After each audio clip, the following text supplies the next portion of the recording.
Ruta 66. Un camino abierto a la esperanza.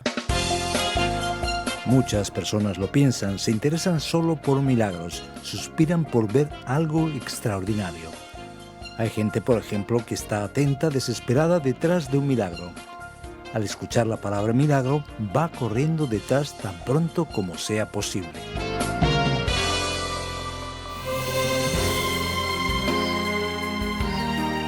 Querido oyente, la verdad es que es todo un milagro poder llegar a ti por este medio y acompañarte en esta nueva entrega de Ruta 66, en su serie sobre los Evangelios. Ruta 66 es un programa original del profesor de Biblia Luis Ayau, producido por Radio Encuentro Radio Transmundial en España, traducido por Mateus Rodríguez y presentado y adaptado por el profesor de Biblia y comunicador Fernando Díaz Sarmiento. A ti que te gusta pensar y profundizar, únete en esta ruta del libro de Mateo. Hoy vamos al capítulo 14. El maestro de Galilea está haciendo muchos milagros y anunciando la llegada del reino de Dios. Pero muchas personas no se dan cuenta de quién es realmente Jesús. Hoy presentamos el tema titulado Las apariencias no salvan. ¿Sería Jesús acaso otro milagrero y oportunista más? ¿O estaríamos realmente ante el único que tiene autoridad y poder sobre la vida? ¿Rechazarlo o seguirlo? No tienes más opciones, así que descúbrelo en esta interesante reflexión de hoy.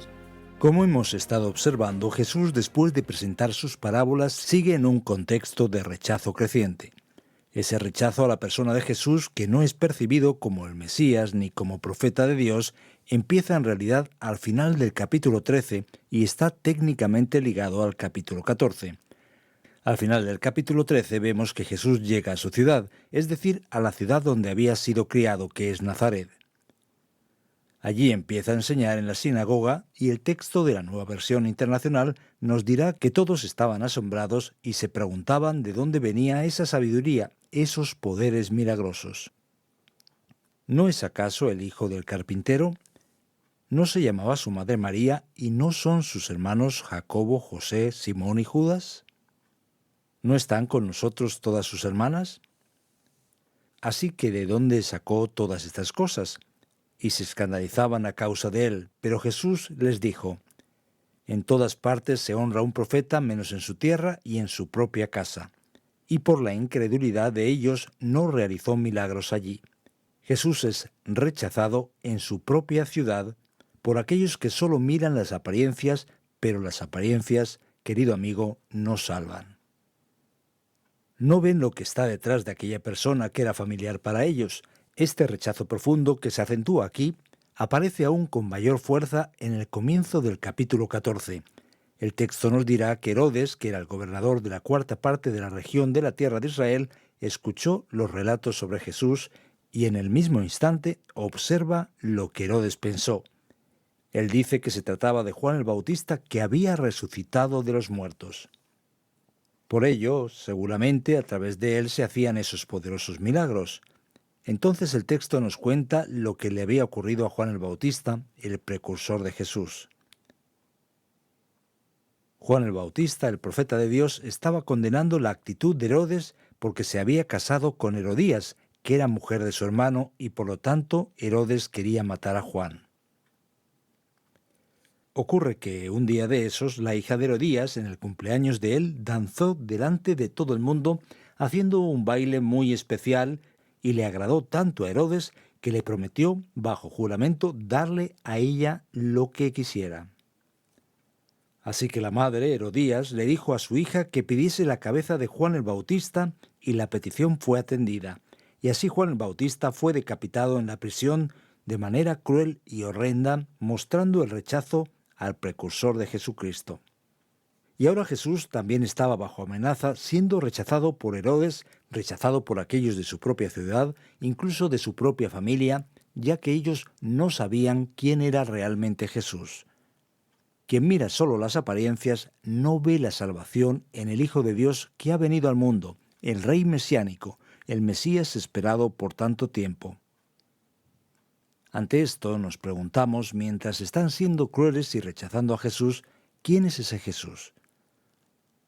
La historia tan interesante, querido oyente, es más o menos como la del patito feo, más o menos como la de aquel animalito despreciado y rechazado que se revela después como un gran cisne, como una persona más que especial. Luego el versículo 13 nos mostrará que Jesús se retiró con su barca a solas a un lugar desértico, es decir, un lugar solitario. Las multitudes se enteraron y lo siguieron a pie desde los poblados.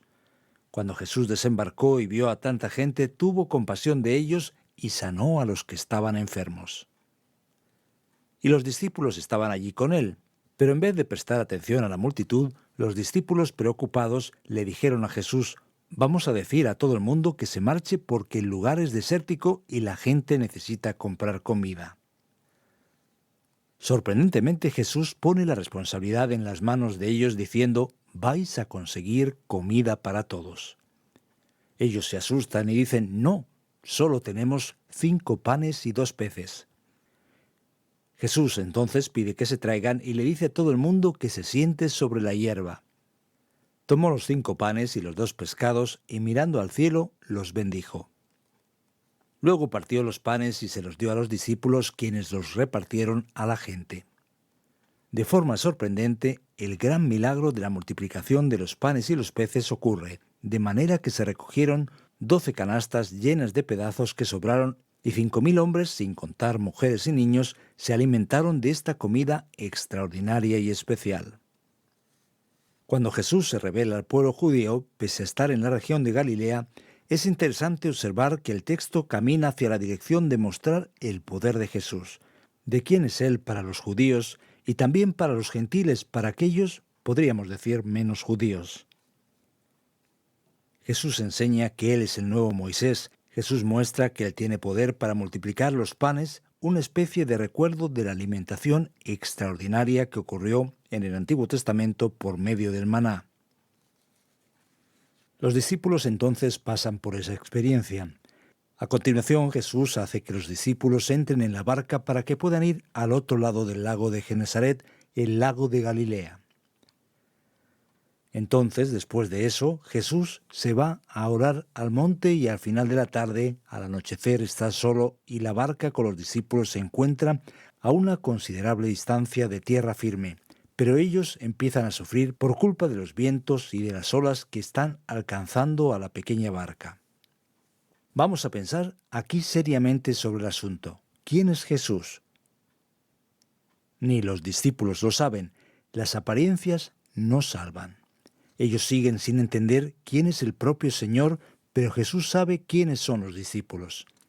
Él está tratando con ellos cuidadosamente. Los discípulos no se preocuparon por la multitud, ni les importaba la obra del reino, ni la manifestación de quién era Jesús. Los discípulos no se preocuparon por la multitud, ni les importaba la obra del reino, ni la manifestación de quién Jesús realmente era. Ellos ni siquiera observan quién es Jesús, ni entienden lo que está haciendo. Ellos simplemente están preocupados por descansar. Jesús entonces les crea problemas a los discípulos. Él les obliga a entrar en el mar, que era un lugar escalofriante para la cultura de la antigüedad, que es en realidad un lago, pero es entendido, visto y descrito como mar de Galilea. Ellos van a tener que atravesar hacia el otro lado en un momento determinado por la noche, cuando la tormenta se acerca. Los problemas serios que a veces enfrentamos son provocados por Dios mismo. Así que ya bastante tarde, en la madrugada, conforme indica la Nueva Versión Internacional, Jesús se acercó a ellos caminando sobre el lago. Cuando los discípulos lo vieron caminando sobre el agua, quedaron asustados, o mejor dicho, como dice la Nueva Versión Internacional, quedaron aterrados. «Es un fantasma», gritaron de miedo. Pero Jesús les dijo enseguida: «Calmaos, soy yo, no tengáis miedo». Y en ese momento especial, sorprendente, cuando ya era bastante tarde y los discípulos habían pasado la noche sin dormir, ya con sus fuerzas agotadas, con miedo a morir, fue cuando los discípulos llegaron al punto límite de poder aguantar la situación. Fue en ese momento en el que Jesús se revela. El momento adecuado para que ellos entendiesen quién era el Señor Jesucristo. Pedro, siendo el más impulsivo, conforme nos muestran los evangelios, dice lo siguiente: «Señor, si eres tú, manda que vaya a ti sobre el agua». Jesús se pone de acuerdo y dice: «Ven». Pedro bajó de la barca y caminó sobre el agua en dirección a Jesús. Imagínate, querido oyente, qué sensación extraordinaria andar sobre las aguas. Me pregunto qué sensación experimentaríamos con el mar en movimiento. De repente es como si resbalásemos un poco, el pie se nos va y de repente el suelo se afirma. ¿Cómo debe ser una experiencia tan extraordinaria como esa? Entonces Pedro, obedeciendo a Jesús, va, pero cuando nota el viento, se llena de miedo y fíjate, empieza a hundirse y grita: «Señor, sálvame». Jesús entonces, en el mismo instante, extiende la mano, sujeta a Pedro y dice: «Hombre de poca fe, ¿por qué dudaste?». Y entonces continúa diciendo el texto: «Cuando subieron a la barca, se calmó el viento, y los que estaban en la barca lo adoraron diciendo: verdaderamente tú eres el Hijo de Dios». Imagínatelo. Tal vez ya has tratado mal o despreciaste o saludaste de cualquier manera a una persona que después descubriste que era alguien muy importante, que era una persona especial, una persona destacada. Y entonces vuelves un tanto avergonzado a saludar otra vez y tratar a la persona de la manera adecuada para recuperar tu imagen. Ahora fíjate bien, los familiares no lo aceptan. Herodes desea matarlo. Los discípulos no ven quién es él. Las apariencias, querido amigo, no salvan. En realidad Jesús se muestra no solamente capaz de multiplicar los panes, sino que enseña su poder sobre el viento, sobre las aguas y sobre el mar. Porque el autor de la salvación es el Hijo de Dios. Él es Dios entre nosotros, es Dios con nosotros. A continuación, ellos atravesaron el lago y llegaron a Genesaret. Después de cruzar el lago, desembarcaron en Genesaret, es lo que nos dice el texto. Los habitantes de aquel lugar reconocieron a Jesús y divulgaron la noticia por todos los alrededores. Les llevaban todos los enfermos, suplicándoles que les permitieran tocar siquiera el borde de su manto, y quienes lo tocaban quedaban sanos. Querido oyente, es importante que pensemos en nuestra relación con Jesús. Para muchos Jesús es apenas una especie de político, de líder de los más necesitados y a la vez maltratados de la antigüedad. Piensan que Jesús es apenas un profeta o reformador social o una persona que enseñó a amar a los demás, pero la gran verdad es que no podemos caer en esa trampa porque las apariencias no salvan. El carpintero, el hombre de Nazaret, era el Hijo de Dios, el Mesías esperado, el gran Salvador, el autor de mi salvación, de tu salvación y de nuestra salvación.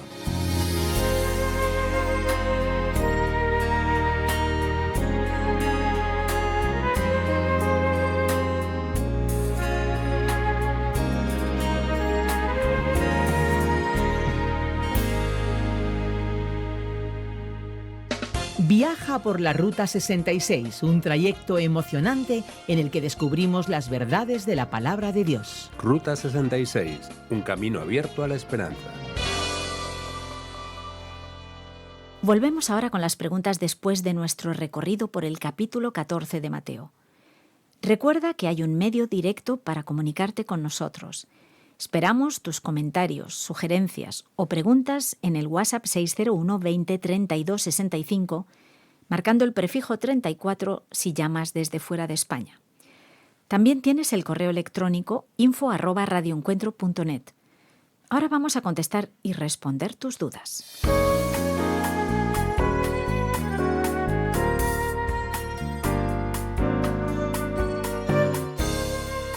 Empezamos con el texto del capítulo 13 de Mateo, su final, del versículo 53 al 58. Habla de la familia de Jesús, ¿es así? ¿Qué podemos decir sobre la familia de Jesús? Parece ser que tenía varios hermanos, como si eran una gran familia. Ya ves, Pascal, leyendo el texto encontramos la referencia a sus hermanos, Jacobo, José, Simón y Judas, y aún a sus hermanas. El texto bíblico lo trata con bastante naturalidad, hablando de los hermanos de Jesús sin restricción alguna. Está claro que existe una línea teológica que tiene dificultades para ver aquí hermanos en el sentido más común de la palabra, pero no hay ninguna razón para que cuestionemos que se trata de hermanos de verdad de Jesús. ¿Por qué? Porque el texto lo trata con bastante naturalidad. El sentido normal de la palabra hermano parece ser el significado aquí. Si el sentido fuese diferente, es más probable que hubiese alguna explicación. Aquellos que tienen dificultad con ellos sugieren que en realidad serían aquí primos de Jesús, serían parientes o quizás hijos de un primer matrimonio de José. Son especulaciones que no tienen ningún fundamento en el texto. Si fuesen parientes lejanos de Jesús, no tiene sentido encajarlos en un contexto de ambiente familiar cercano. Jesús dirá, por ejemplo, en otro texto, ¿quiénes son mis hermanos, mis hermanas y mi madre? Aquellos que hacen la voluntad del Padre. Por lo tanto, este texto deja claro que Jesús tenía familia y tenía hermanos, y él era el primogénito, el hijo mayor de María. ¿La incredulidad impide milagros? Al final del capítulo 13, en el versículo 58 se menciona que Jesús no hizo muchos milagros en aquel lugar debido a la incredulidad de ellos. ¿Quiere esto decir que Jesús no era capaz de manifestar su poder ante el incrédulo? La pregunta es de verdad muy interesante. Algunas personas incluso podrían pensar que Jesús dependía de la ayuda de sus espectadores. Si la gente estuviese mirando correctamente, él sería capaz de hacer sus milagros, pero sin esa ayuda no funcionaba. Eso obviamente trae una idea bastante equivocada de la realidad. Sin duda no es nada de eso.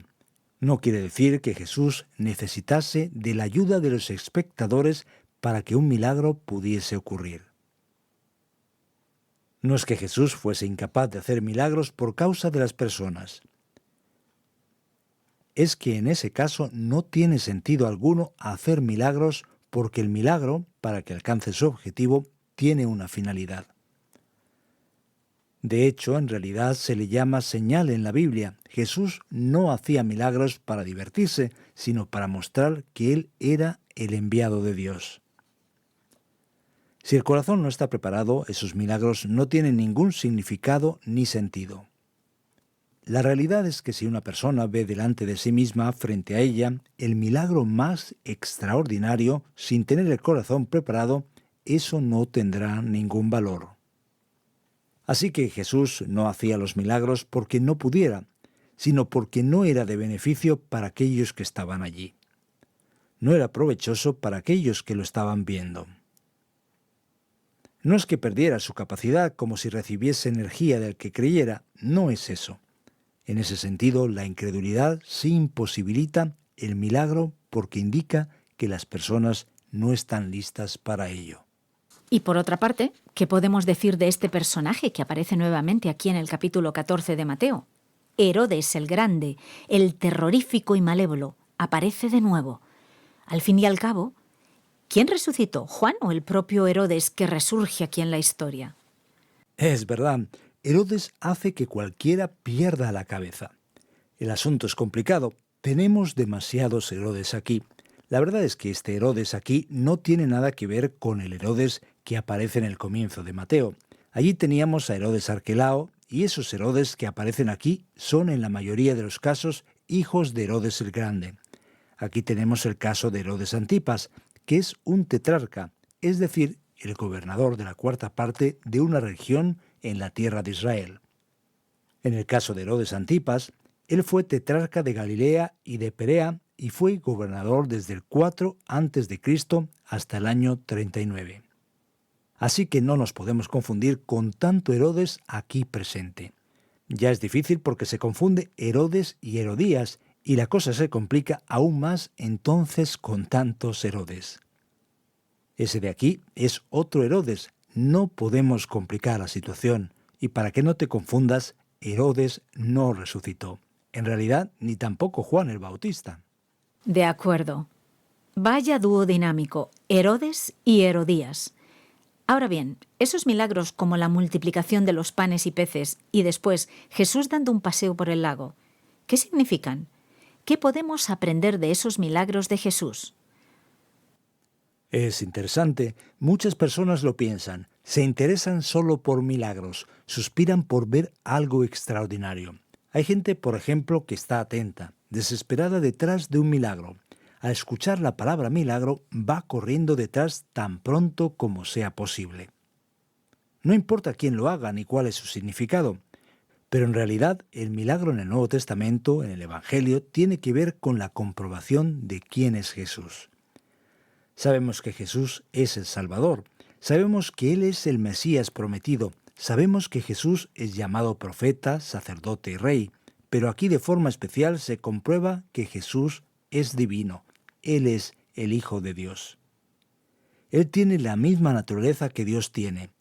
Y eso es extremadamente importante, porque cuando Jesús comprueba que es Hijo de Dios, nuestra relación con Él debe ser muy diferente. Nosotros tenemos la manifestación del propio Dios entre nosotros. Eso es muy importante. Esa es la relación específica detrás de los sorprendentes milagros aquí presentados. Ahora, pensando en el grupo de discípulos, los apóstoles, que eran en su mayoría, o casi todos ellos, pescadores, hombres valientes del mar, ¿cómo entender la reacción de esos discípulos que confundieron a Jesús con un fantasma? Se han pasado, ¿no? Ya ves, de hecho suena un poco extraño. ¿Qué pasa aquí? Hombres con coraje, gritando en medio del lago con miedo y llenos de pánico ante supuestos fantasmas. En la antigüedad, como hasta hoy, en muchos lugares las personas creen de hecho en la posibilidad de la aparición de espíritus. Entonces ellos creían en fantasmas y esa es una posibilidad muy común en todo el mundo, hablamos de este tipo de creencias. Ellos estaban aterrorizados, extenuados, cansados en aquel momento. No tenían ninguna expectativa de una intervención divina. Cuando ellos vieron algo un poco brillante acercándose, caminando sobre las aguas, no hubo dudas. Ellos entraron en desesperación. La lógica del proceso es que a ellos no les importaban tanto las multitudes y ahora estaban siendo llevados a una situación límite, sin fuerzas y, digámoslo así, hicieron el ridículo delante del propio Señor al confundir a Jesús con un fantasma. Y fíjate que eso ocurre en nuestras vidas. ¿Cuántas veces pasamos por situaciones en las que decimos es el demonio?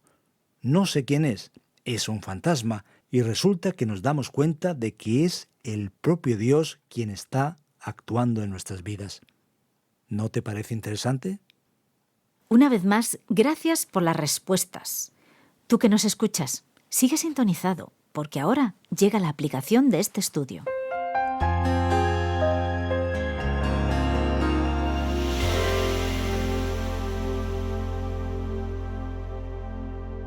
Hoy en Ruta 66 nos has acompañado explorando el capítulo 14 del Evangelio de Mateo. Nuestro tema ha sido Las apariencias no salvan.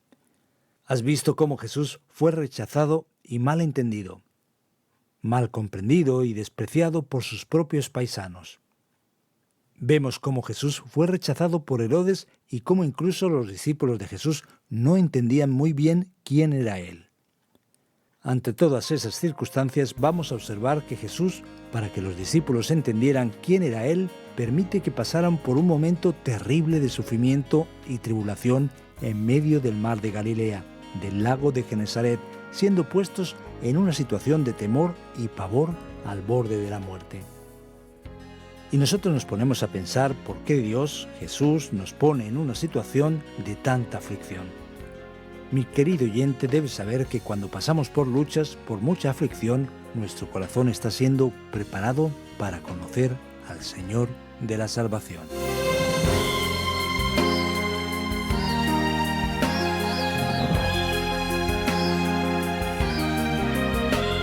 Desafortunadamente, nuestro tiempo se termina, pero Ruta 66 volverá en esta sintonía y emisora, en este mismo horario, para que continuemos esta gran serie.